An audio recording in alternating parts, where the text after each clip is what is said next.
What's happening, guys? Welcome to the Red Workshop and happy May the 4th. Now this week's video is another special one thanks to Dave from Whitey's Wicked Workshop. A couple of months ago he put out another challenge, but this year it was a dollar store challenge. So he's challenged us to make some sort of Star Wars prop, replica, something that's Star Warsy, out of a $15 budget. So because I'm in the UK, I had to convert the $15 over to pounds, which works out roughly £11, just a wee bit more than £11. It was a bit of a tough one getting the items because our pound shops aren't really pound shops. Yes, you could go in and buy things for £1, but not everything in the shop is £1. Whereas those guys, their dollar stores are actually dollar stores. You go in and everything's pretty much $1. Although people have said that some of the prices have went up recently. Still. So it took me a wee while to decide what I was going to do. I went around all the cheap shops in the area, and after a wee bit of inspiration from a Nesquik chocolate milk tub, I decided I'm going to try and make some binoculars. So let's do this!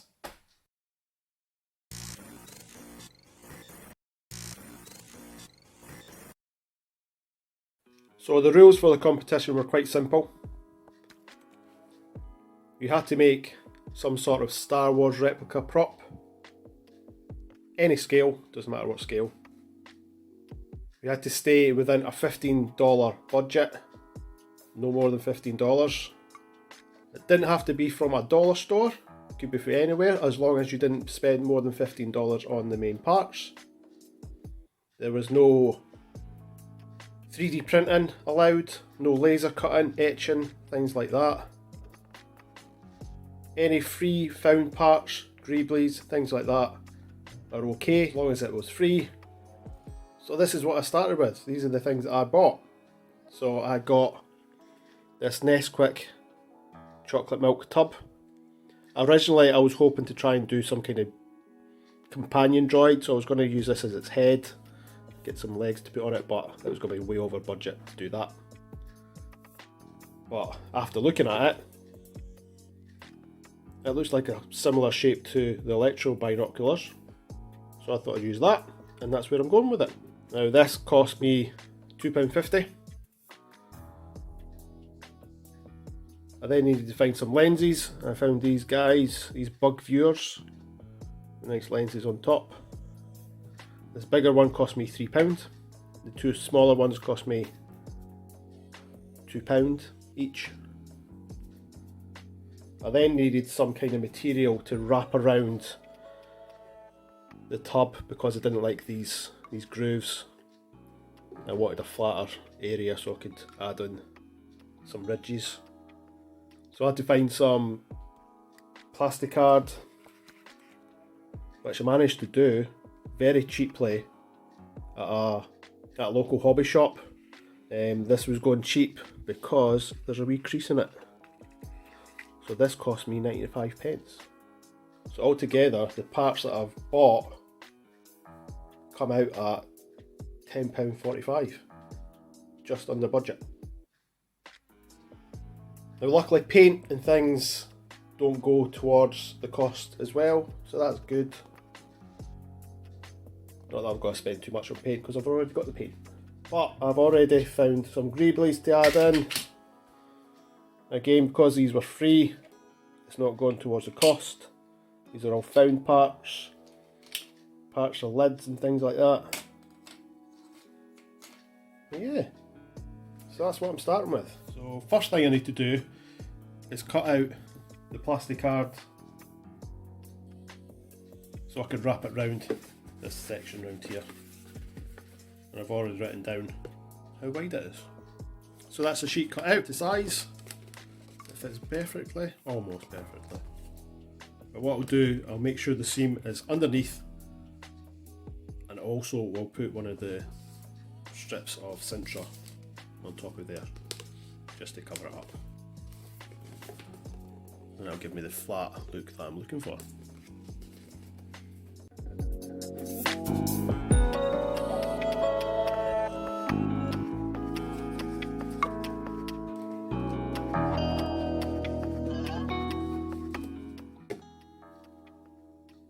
So I've got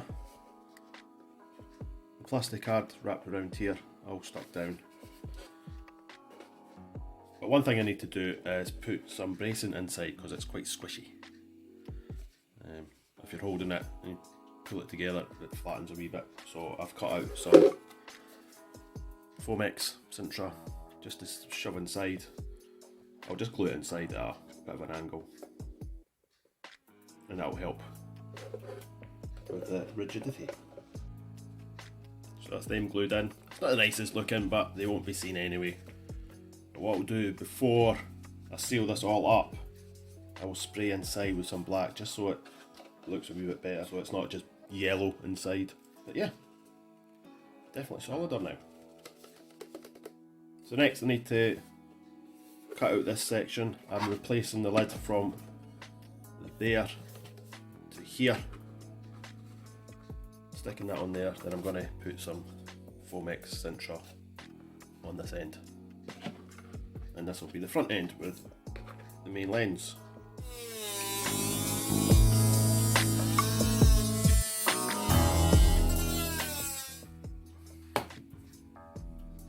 There we go. It's not the prettiest, but I'll tidy it up just a wee bit. As I said, that's going on top. It's just so I can actually see through it. So I've cleaned it up a wee bit. It does look a wee bit better, even though you won't see it. But while I was at it, I've sanded down the lid, and I've sanded down some of the bits of plastic that's sticking up from the logo. And most of it is getting covered up by this lid, but there was a couple of wee bits that were sticking out, and I've sanded them down just so it's smoother. So I think the next step we'll be using the step drill bits. So I'll need to drill a hole through this juice lid, through this. So I'll need to drill holes for these guys as well, just to fit through and stick in. So for the front, this is the kind of layout that I'm going for. This is going to go in here. We've a hole drilled for this and this. I'm going for a wee bit of asymmetry. Instead of being straight across, I think it might look a wee bit better. Like this.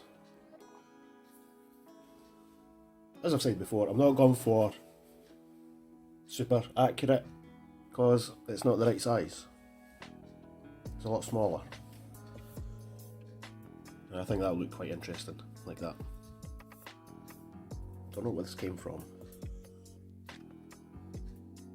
It looks pretty good. Amazingly greebly this is.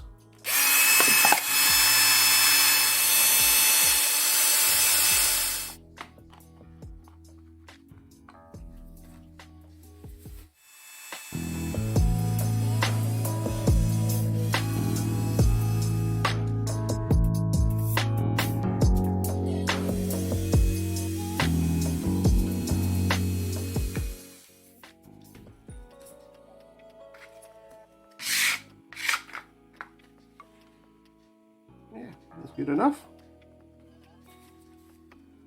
So because I drilled the hole in the lid, it's made it a wee bit more flimsy. So I've just put some wee bits of Sintra Foamex in there just to stiffen it up a wee bit, and that's worked. It's probably overkill because I probably won't need them, but it's there anyway. And that'll go in there.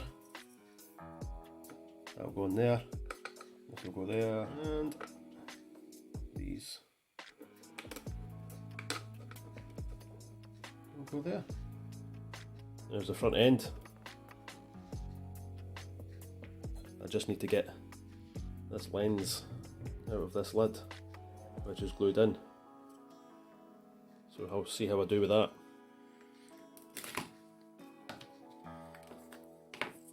So the lens just needs to be sanded down just a wee bit so it fits in the lid.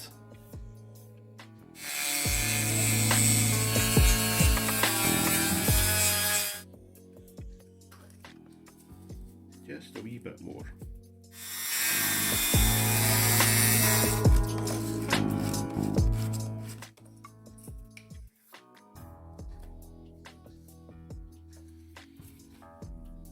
Perfect fit.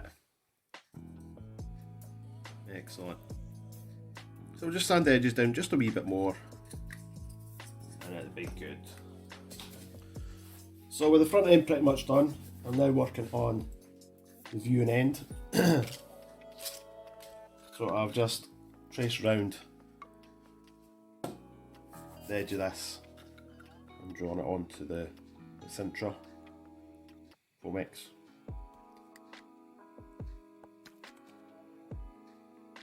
And I'll just cut that out. So these guys are going to go on here. I'll cut out these inner bits, then cut these lenses to fit inside.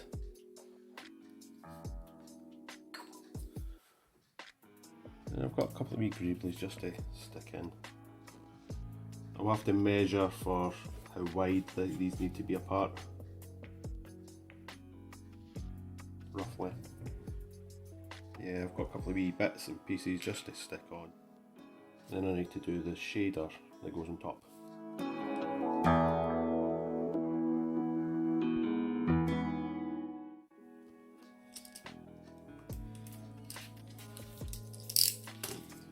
And the good thing is it does sand pretty easily, so I should be able to just use a bit of sandpaper just to round it over.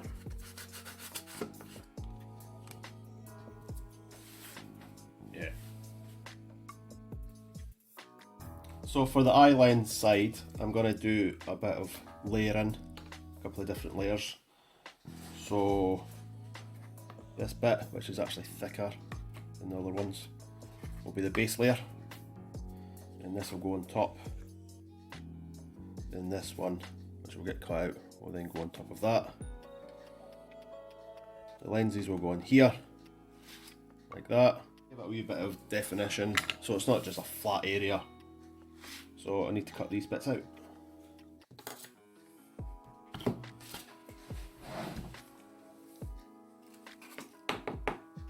So that's that bit done.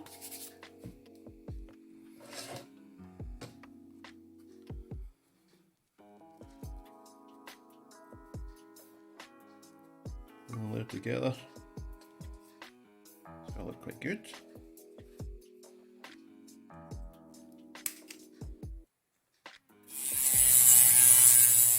So for the visor part that goes above the eye lenses, I've measured out, drew where I want it to go on this guy, then measured out for a flat piece, like so. So these line up like that. What I'll do, I'll just heat these bits up, bend them to the angle, and hopefully that works. Yeah, so that's it bent. It's worked okay. This side is pretty good. I'm going to focus, of course. There we go. This side's okay. This side has cracked just a wee bit, but I might just put a wee bit of filler in there and just sand it down. I don't want to have to do that again. But once it's glued down, that'll look pretty good. So that's the eye lens front face plate done. Well, it's all cut out. I just need to glue it together. So yeah, because it's a wee bit smaller than the original prop, I couldn't do as much detail, but I've tried to just layer it up, add in wee extra bits here and there. I think it looks okay. So before I drill the massive holes, I thought it'd be best to not glue down this visor bit, because I'm going to use a step drill bit and that will just get in the way. And I don't want to damage this, so I'll leave this off until I drill the holes, then I'll glue it on.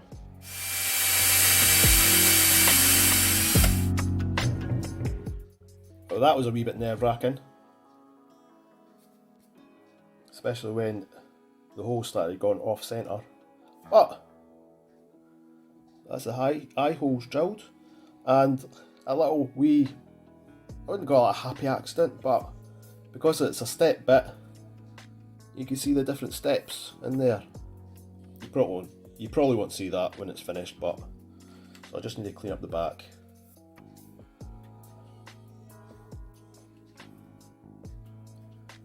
Yeah, they might show up when we put the lenses in, but they might not. We'll see. So I've made a slight change of plan, decision. Originally, I was going to put the lenses inside these bottle caps, so you'd see the lens here. But I'm really liking the step pattern inside the lenses or the viewports. So instead, I'm going to put the lenses behind it. So when you look through, you'll see the lens inside and the step bit.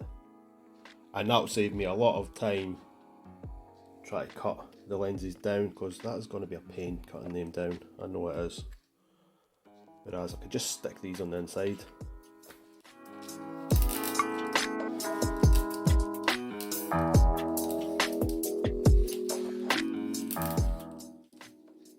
So that's the ribs cut out, and they'll just get stuck on like that. But I've also finished the front face plate and the back face plate.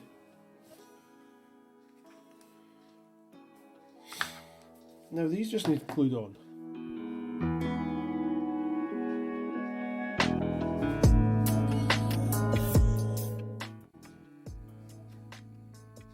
And that's them glued on. They're definitely looking like binoculars now.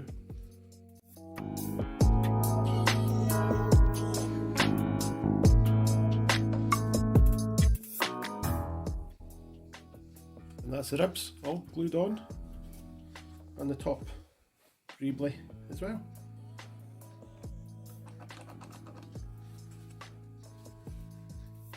So the next step, we'll be painting it, starting with a primer. So that's it primed, it's looking pretty good. I'll just leave this to dry, then it'll be time for the next coat, which will be black. And that's it painted black. I'll leave this to dry, then it'll be time to put on some masking fluid. So with the black paint done, it's time to put on some masking fluid, so I could chip the white coat layer on top to reveal some of the black underneath.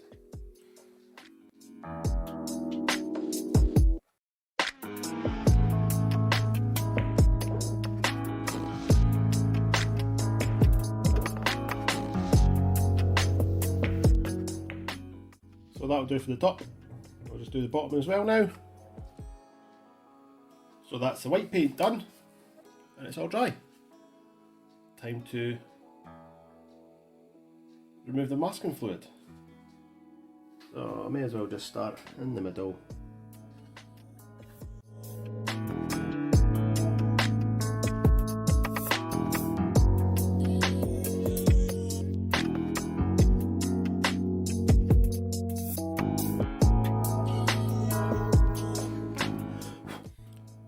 So already that's looking pretty good.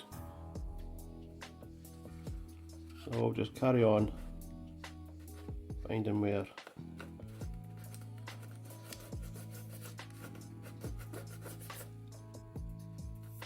put the masking fluid. I'll just carry on taking it off. So that's all the masking fluid off, and I think that looks pretty great. Now time to just weather it up a wee bit. So the first thing I did was give it a very distant splattering kind of coat of the black paint, just to give it a speckled look, just so it looks like grime is on it. I've never tried this before, but we'll see how it looks. Now I'm going to give it an acrylic wash. So I've mixed up some black and some burnt sienna. It's very watery. I did a wee test already here, just see how it looks. So I'm literally just going to put it on and take it off like I usually do.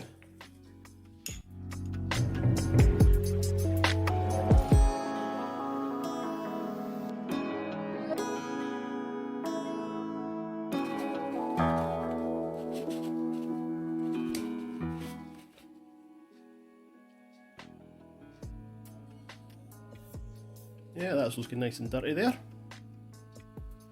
So I'll just start on the rest of it now.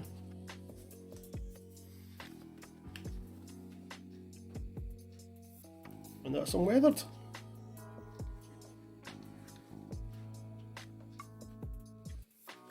Quite happy with the weathering. I went very light, then went over it again with another layer just to build it up. Because it being white, it just showed up pretty well. So now I just need to take these wee bits out to reveal the eye bits, then add the lines in the back, and that's them done. So after a wee bit hunting through the house, I managed to find a strap from an old bag that's not being used and is actually about to be thrown out because it's broken. It's not quite the leather I wanted, but I didn't have the budget for the leather, but this will do. So all I'm doing, I've cut it to length and now I'm just gluing it on. And there's a strap. Now it's done.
So there you go, guys, that's them done, and I think they look pretty good.